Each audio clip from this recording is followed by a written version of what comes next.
Hello मेरे प्यारे छात्रों, हिंदी प्रभात जो कि आप लोगों के लिए एकदम बेहतरीन प्लेटफार्म है। आइए आज हम आप लोगों को अपने इस प्लेटफार्म के माध्यम से भाषा एवं बोली पर विचार विमर्श करेंगे। ध्यान दीजिएगा, पढ़ाई का माहौल तो बड़ा गड़बड़ ही है, पढ़ना कोई नहीं चाहता, सफलता हर कोई चाहता है, लेकिन फिर वही हम लोगों का अपना काम है, अध्यापक हैं, अध्यापक का काम है कार्य करते रहना है।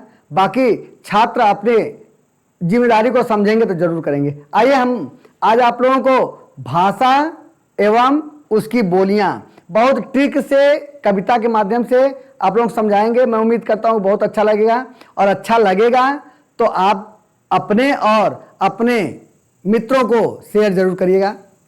आइए हम आपको बताते हैं हिंदी की उत्पत्ति।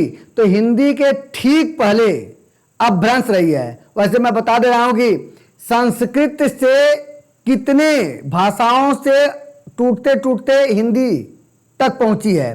तो संस्कृत के ठीक बाद पाली रही है, यानी संस्कृत टूटी तो पाली के रूप में परिवर्तित हुई, पाली टूटी तो प्राकृत के रूप में परिवर्तित हुई, प्राकृत टूटी तो अपभ्रंश के रूप में परिवर्तित हुई, और अपभ्रंश टूटी तो हिंदी के रूप में परिवर्तित हुई। अपभ्रंश जिस समय था वह 4 भागों में विभाजित था। वैसे है कुल 7 भाग, लेकिन हिंदी का बात कर रहे हैं तो हिंदी के कुल 4 अपभ्रंश हैं, जिसका नाम है सौरसैनी, मागधी, अर्धमागधी और खस। आपको एरिया वाइज समझा रहे हैं, समझ जाएंगे आसानी से। तो हिंदी की कुल 5 उपभाषाएं हैं। हिंदी की कुल 5 उपभाषाएं हैं। वह उपभाषा कौन कौन सी है तो ध्यान रखेंगे। पश्चिमी हिंदी, पूर्वी हिंदी, पहाड़ी हिंदी, राजस्थानी हिंदी और बिहारी हिंदी। यह 5 उपभाषाएं हैं हिंदी की।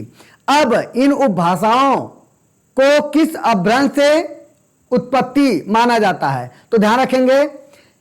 सौरसैनी अपभ्रंश जो राजस्थानी और पश्चिमी हिंदी की उत्पत्ति है।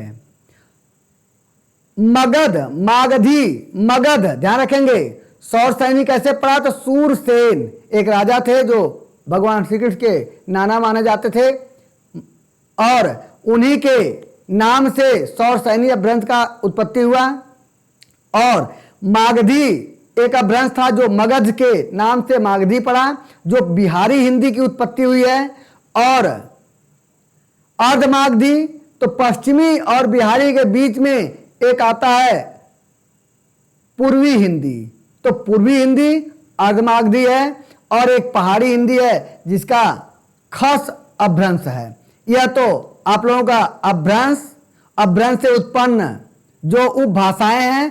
अब इन उपभाषाओं की कुल 18 बोलियां हैं। इन 18 बोलियों की मैं एक बेहतरीन ट्रिक बता रहा हूं, जिसमें किस बोली का कौन सा उपभाषा है सब उसमें जुड़ा हुआ है। पहले मैं आप लोगों को पूरा समझा रहा हूं, इस मैंने पहले एक ट्रिक बता रहा हूं कविता के माध्यम से, फिर आप लोगों को उसके विषय में समझाते हैं। बेहतरीन तरीके से समझ में आ जाएगा। मैं उम्मीद करता हूं कि कितना आनंद से आप सीख जाएंगे।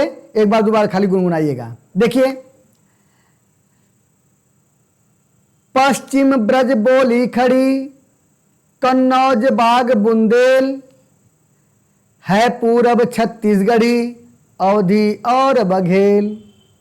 कबीरा यही पहाड़ है, कुमाऊं और गढ़वाल, ऐसे बोली समझिए तब जाए नेपाल।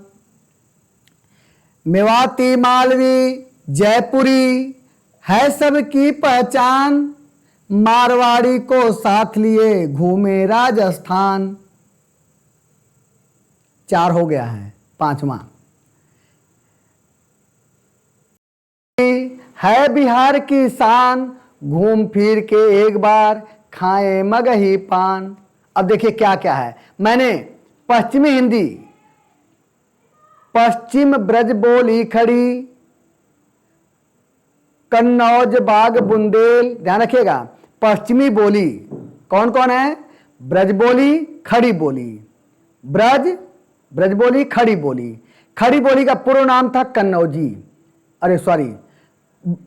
कौरवी। खड़ी बोली को पहले कौरवी नाम से जाना जाता था, बाद में खड़ी बोली का नाम माने कौरवी का नाम परिवर्तन करके खड़ी बोली पड़ा। इसके अलावा कन्नौजी है, बांगरू है और बुंदेली है। तो मैंने कहा पश्चिम ब्रज बोली खड़ी, कन्नौज बाग बुंदेल, बाग से बांगरू, बुंदेल से बुंदेली, कन्नौजी से कन्नौज, मैंने कन्नौज से कन्नौजी, यह आपकी पश्चिमी हिंदी की बोली है। आगे हमने बताया, आगे ध्यान रखेंगे, है पूर्व छत्तीसगढ़ी, अवधी और बघेल, पूर्वी हिंदी, छत्तीसगढ़ी, अवधी, बघेली। अब आगे आ जाते हैं पहाड़ी हिंदी में, कबीरा यही पहाड़ है, कुमाऊं और गढ़वाल, ऐसे बोली समझिए तब जाए नेपाल। अब ध्यान रखेंगे क्या है, तो पहाड़ी हिंदी के अंतर्गत कुमाऊनी, गढ़वाली और नेपाली, या कभी कभी कहीं कहीं हिमांचली भी देता है, नेपाली न रह करके हिमांचली, तो जानिएगा हिमांचली आ जाएगा, तब भी आप जान जाएंगे पहाड़ी हिंदी है। तो संविधान के 343 अनुच्छेद के अंतर्गत जो बोलियों का निर्धारण है वह नेपाली के नाम से ही है। आगे अंतिम में चलते हैं जो बिहारी हिंदी है, तो कैसे, मैथिली और भोजपुरी है बिहार की शान, घूम फिर के एक बार खाएं मगही पान। अब ध्यान रखेंगे क्या है, मैथिली, भोजपुरी और मगही, ये 3 बोलियां कहाँ की हैं, बिहार की। राजस्थानी में क्या है, मेवाती, मालवी, जयपुरी नाम है, राजस्थानी हिंदी है, मेवाती, मालवी, जयपुरी है सबकी पहचान, मारवाड़ी को साथ लिए घूमे राजस्थान, यानी राजस्थानी है, घूमे राजस्थान। तो राजस्थानी हिंदी के अंतर्गत मेवाती, मालवी, जयपुरी और मारवाड़ी। इस प्रकार देखा जाए तो हमने आपको भाषा एवं बोली एकदम बेहतरीन तरीके से समझाए हैं। मैं उम्मीद करता हूँ बड़ा अच्छा लगेगा। अच्छा लगेगा तो कमेंट करिएगा। वैसे कमेंट तो आप लोग देखते जरूर है, कमेंट नहीं करते हैं, कभी कभी आप लोग बताया करिए। और अन्य किसी टॉपिक पर आप लोगों का इच्छा हुआ करे तो आप लोग उसे बताया करिए कि इस टॉपिक के विषय में कुछ हम लोगों को समझाइए। तो मैं प्रयास करूंगा कि आप लोगों की मर्जी का भी कुछ ध्यान रखूंगा जैसे जैसे समय मिलेगा। तो बस आज इतना ही, अगले दिन हम आप लोगों से मिलते हैं अगले अलग टॉपिक पर। तब तक के लिए सभी लोगों को धन्यवाद।